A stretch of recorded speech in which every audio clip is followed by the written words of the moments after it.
You have 11.2 pounds in your bank account and the confidence of a person who has already accepted that you will die poor. Not sad poor, not crying poor, just the kind of poor where you mentally calculate whether you can afford a topping on your toast. That kind of poor. You walk into the supermarket for your usual therapy session. A packet of noodles. Price? £1.50. It's cheap, it's filling, it's your emotional support starch. These noodles have seen you through breakups, through exam failures, through the existential dread of Monday mornings. They are reliable, they are predictable, they are the only constant in your chaotic life. But today, the tag says £3.50. You panic. Has the economy collapsed overnight? Have you accidentally time traveled to a dystopian future where noodles are a luxury item? You blink. You check again. You look around the aisle, half expecting someone to jump out and tell you you're on a prank show. No one does. Then you see it. The tiny print. The microscopic text that feels like it was designed by someone who hates humanity. 1.75 pounds per 100 gram. The cheaper noodles sitting right next to it, 1.5 pounds per 100 gram. The expensive noodles aren't expensive because they are better. They aren't made from ancient grains imported from a mystical mountain. They aren't infused with the tears of gourmet chefs. They are expensive because they are lying. Right there, between the soy sauce and the instant ramen, you realized you weren't shopping. You were being psychologically manipulated by a shelf. A shelf. You get home, open your crisps, and feel a betrayal deeper than any friendship breakup. There are fewer crisps, not emotionally, physically. You stare into the bag like it has personally wronged you. You count them. You weigh them on a kitchen scale you didn't even know you owned until this moment of crisis. Last week, 25 grams. This week, 21 grams. Same design, same price, same disappointment. The bag looks identical. The font is the same. The colors are the same. The only difference is a number so small you'd need a magnifying glass to find it. You learn the word for this feeling, shrinkflation. Companies know you won't notice grams. You notice vibes. You pick up the bag and think it feels slightly lighter, but you blame your own muscles for being weak. You assume you're just getting stronger. The crisps are on a diet. You are not.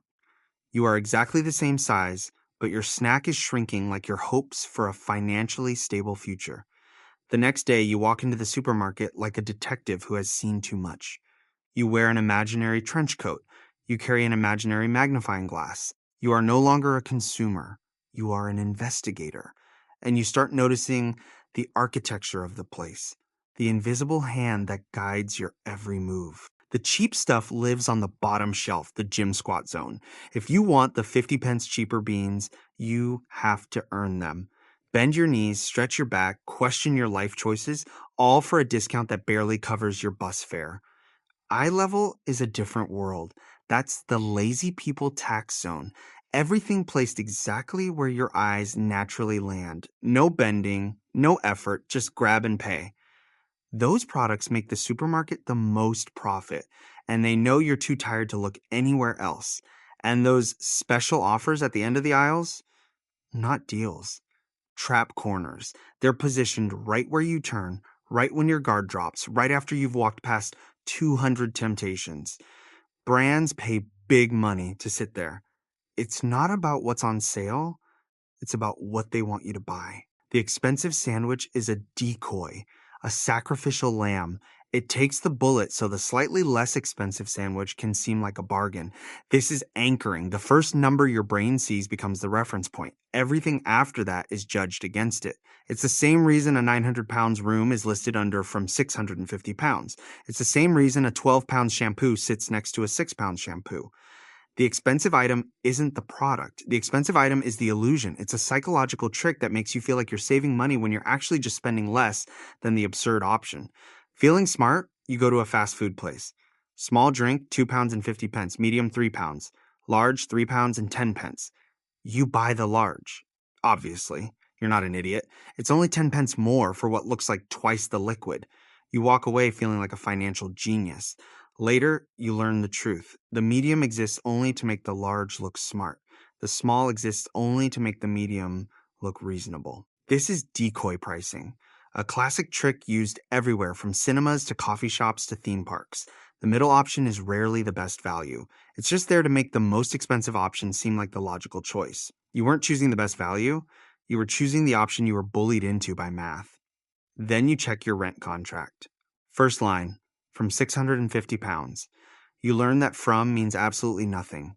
It is an anchor, a pretty little number designed to make you feel hopeful before the reality hits. The real price is 780 pounds, plus agency fees, plus cleaning fees, plus admin charges, plus a we felt like charging you today fee. The contract isn't written to inform you. It's written to confuse you just enough to accept the price.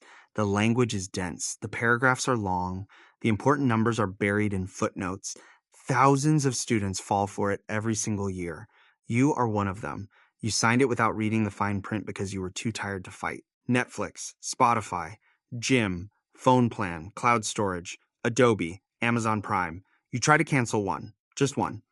You pick the one you use the least, the one that drains your account every month without you even noticing. The cancel button isn't on the homepage. It's not in settings. It's not in billing.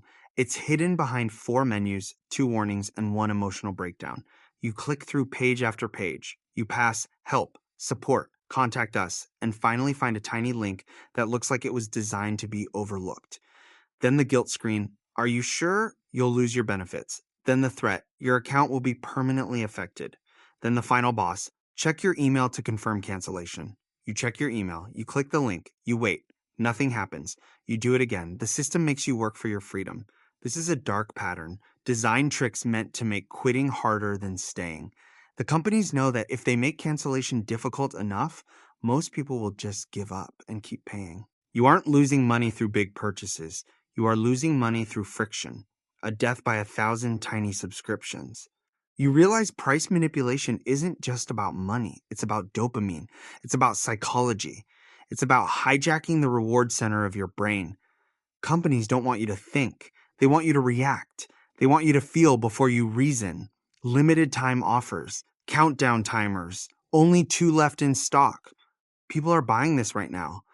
Urgency shuts down logic. When the clock is ticking, your brain stops calculating and starts panicking.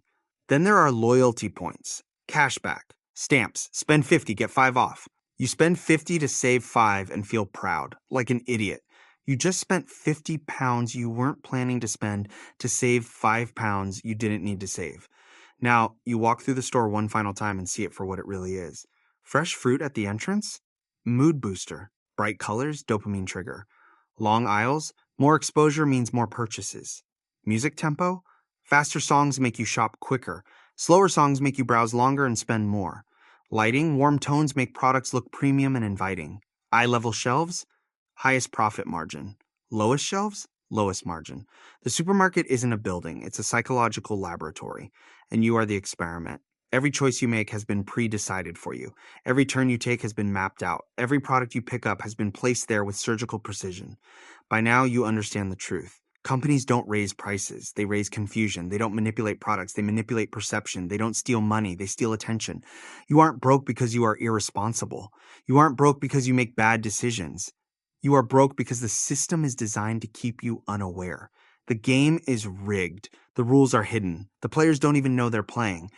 Once you see the tricks, shrinkflation, anchoring, decoys, dark patterns, dopamine loops, you can't unsee them. The magic is gone. The illusion is broken. You didn't become rich. You didn't suddenly find a bag of money. You didn't hack the system and start living like a king. But you became aware. And awareness is the first step out of the trap.